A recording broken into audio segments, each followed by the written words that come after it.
So, do you relate to the term empath?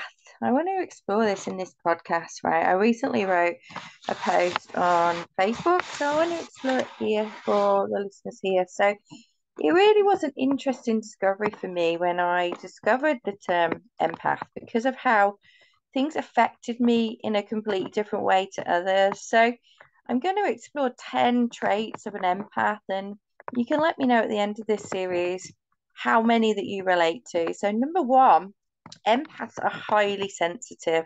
So, empaths are usually naturally giving, spiritually open, and are really, really good listeners.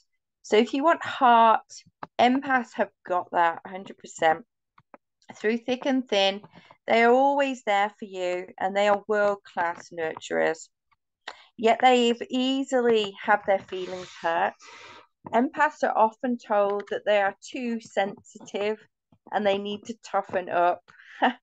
Yes, yes, yes. So, number two, empaths absorb other people's emotions.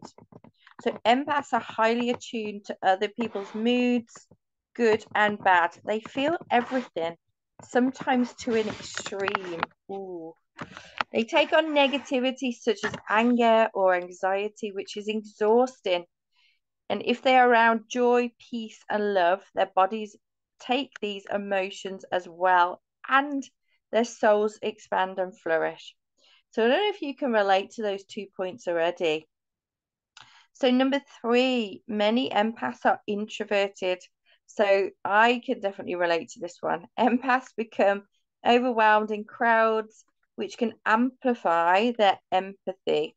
They tend to be introverted and prefer one-to-one contact or in small groups. Guilty with that one. Empaths are highly intuitive. Empaths experience the world through their intuition. It's important for them to develop their intuition and listen to their gut feelings about people. So I want you to think of a time when you had a gut feeling about someone. Maybe it was that, oh God, no, don't go there. Or oh my God, yes, this is going to be amazing. And I want you to think about a time when you didn't listen to that gut feeling. So number five, empaths need alone time. As super responders and usually avid people pleasers, being around people can drain an empath, so they periodically need time alone to recharge their batteries. Even a brief escape provides emotional overload. And I don't know if you have this, but I'm a mom of two children, and sometimes I just need 5 minutes. Like, if you're a parent, you'll be able to relate to that. If you're a mom, even more so. I think we feel it more deeply as moms. Um, but I remember one of my proudest moments as a mom was my then 4-year-old daughter, she's 8 now, turns to me and we were out in the park by the river, and her and her sister were just having a little bit of a disagreement, shall we say. They don't really row, my children, but they bicker every now and again, as siblings do. And Evie, my then 4-year-old, turned around and said to me, Mummy, I just need to take 5 minutes. And I was literally, I couldn't stop laughing, obviously to myself, because I didn't want her to see me laughing at her. But that was one of my proudest moments for me. I'm constantly telling my children when I need to take 5 minutes. And what my 5 minutes usually looks like is going to take a bath or going to make something to eat, or, just taking a break away from something that may consume me. And number six, empaths can become overwhelmed in intimate relationships. Too much togetherness can be difficult for an empath, so they may avoid intimate relationships. Although deep down they are afraid of being engulfed and losing their identity. For empaths to be at ease in a relationship, the traditional paradigm for being in a couple must be redefined. Yeah, I feel that one deeply. There's lots of layers and things that I'm still working through with regard to relationships.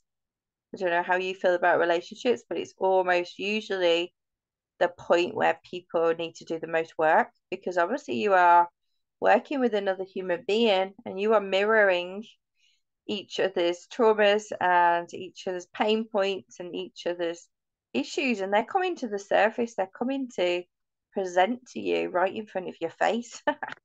Number seven, empaths are targets for energy vampires. So, an empath sensitivity and openness makes them a particularly easy target for energy vampires, e.g., narcissists whose fear or rage can sap their energy and peace of mind. Vampires do more than drain an empath's physical energy. The especially dangerous ones, such as narcissists, because they lack empathy and are only concerned with themselves, can make them believe they're unworthy and lovable. So, yeah, I've been a victim of narcissism before, and I personally don't enjoy the phrase or the label narcissism anymore because I think I think it's very destructive to a person to be labeled a narcissist. And I think the term narcissist is banded around way too much without a proper prognosis or diagnosis of somebody. Okay. But I have definitely been the victim of narcissism before.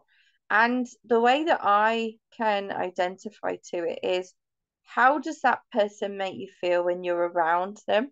Also remembering that no one has the ability to make you feel anything. So it's this push and pull thing for me, in that always remembering that we can reclaim our own power.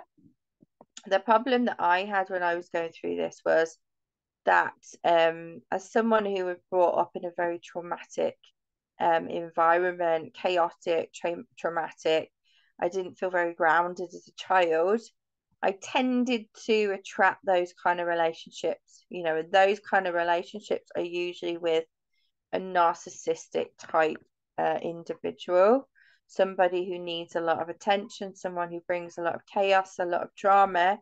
And because I personally didn't have my own boundaries, I didn't know what a boundary was until I was 38. I didn't realize that you could set a boundary and say no to someone and that was okay. I was brought up that, you had to put people before yourself. You had to think of other people. You had to share. How many times as a child are you told that you have to share your toys? And sometimes to people that you haven't even met before. You know, think of the times when you've witnessed or seen or said, right, make sure you share that with somebody else. Maybe you don't want to share. As adults, we don't go around telling people, you've got to share your car with a total stranger that you just met in the park. Yet when you've got a child, sometimes we are encouraged children to share with people they don't even know. How destructive can that be? And so for me personally, I attracted narcissists because I had no boundaries and I had low self-esteem and self-worth. And so with people like that who are taken from you all the time, um, you you have kind of given your ability or power away to these people. So yeah, for me that was a big one. Right, number eight, empaths become replenished in nature. The busyness of everyday life can be too much for an empath. The natural world nourishes and restores them. It helps them to release their burdens, and they take refuge in the presence of green wild things, the ocean, or other bodies of water. Empaths are often tree huggers and adore being by the ocean or around water. Yes, so for me, yeah, 100%. I love being around trees. I love being by water. I love being around nature generally. Number nine, empaths have highly tuned senses, and empaths' nerves can get frayed by noise, smells, or excessive talking. And number 10, empaths have huge hearts, but sometimes give too much. Often they're over givers, they're people pleasers. Yeah. Empaths are big-hearted people and try and relieve the pain of others. They often give and overplease. So true. So a homeless person, for example, holding a cardboard sign, I'm hungry, a busy intersection, a hurt child, a distraught friend. I used to refer to this as my Superman calling. It was almost like I could feel, hear, sense somebody who needed my help. I could either hear their emotions, feel them, sense them. Sometimes I could even smell it too. So you know that there's many instances in the Superman movies where he feels and hears a call for help. That's what I refer to as my Superman calling. I used to get that all the time, not so much anymore. So it's absolutely natural to want to reach out to them, ease their pain, but empaths don't stop there. Instead, they take it on. Suddenly, they're the one feeling drained or upset when they felt fine before. Right. So all of those points, I want you to just ask yourself, like, how many points of those being an empath do you actually relate to? Um, Really, really important to firstly having an awareness of the kind of characteristics, the markers of what an empath is and what that stands for, and then understand why these points come to service. And for me personally, on my own journey, I had a profound realization later on in my life. So I was kind of like mid 20s, I would guess. I'm 41 now in November 2023. So I had this profound realization when I was in my 20s. I resonated with the term empath. I looked at all these characteristics and markers, and I was like, yep, yep, yep, tick, tick, tick, all the things, all the boxes, as I'm sure you are right now. Yeah, probably nodding your head and thinking, oh my God, this is me. I had this profound realization. And the term empath was actually me as a wounded soldier. And I know a lot of people are going to disagree with this, and that's okay. That's absolutely okay. For me, it was very empowering to know and have this awareness and this realization that I was a wounded soldier. And the reason why is because I then was able to work on all of these areas through this beautiful journey of healing my trauma, of self-awareness, of self-perception, of mirroring, being in those intimate relationships and seeing someone else mirroring my trauma and my pain back to me. Ouch, that hurts at times. But because I was able to have this awareness of what an empath was, because I was be able to realize that, oh my God, yes, I've got to work in all of these areas, and then work on the healing.